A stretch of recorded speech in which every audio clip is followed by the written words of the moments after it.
Go, Marokla, get some violets from the forest. I want to wear them and to smell them, said Helena. But my dear sister, it's impossible to find violets in the snow, said poor Marokla. How dare you argue when I tell you to do something? Off you go at once, and if you don't bring me violets from the forest, I will kill you, said Helena threateningly. Here, threateningly means in a manner as if about to harm one.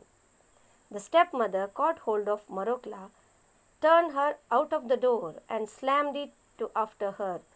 Here, slammed means to shut with force, making a loud sound. Marokla went into the forest weeping bitterly.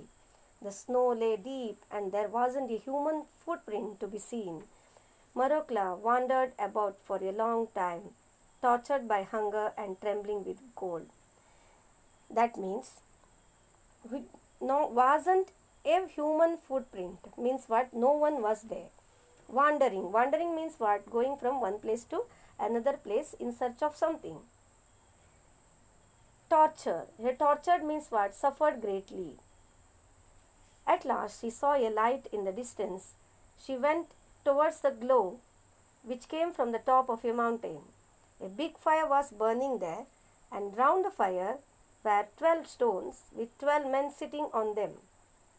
3 of them had snow-white beards, 3 were not so old, and 3 were still younger. The 3 youngest were the handsomest of them all. They were not speaking, but all sitting silent.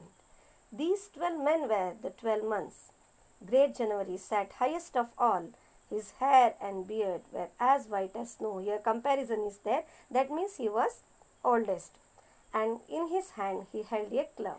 Here club means what? A thick, heavy stick. Marokla was frightened. She stood still for a long time in terror. Terror means what? Very great fear.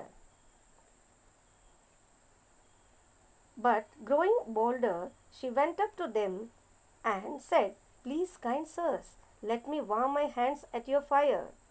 Great January nodded and asked her, "Why have you come here, my dear little girl? What are you looking for?" Looking for means what? Searching. "I am looking for violets," answered Marokla. "This is no time to be looking for violets, for everything is covered with snow," answered Great January. That means that was not the season for blossoming violets. "Yes, I know, but my sister Helena and my stepmother said that I must bring them some violets from the forest. If I don't bring them, they will kill me. Tell me, fathers, please tell me, where can I find them?" Great January stood up and went to one of the younger months. It was March, and giving him the club, he said, "Brother, take the high seat." March took the high seat upon the stone and waved the club over the fire. The fire blazed. That means what? Blaze means to shine. The snow began to melt, the trees began to bud, and the ground was at once covered with grass. It was spring season. That means in this paragraph, spring season is described. The violets began to bloom among their little leaves, and before Marokla had time to think, so many of them had sprung up that they looked like a blue cloth spread out on the ground.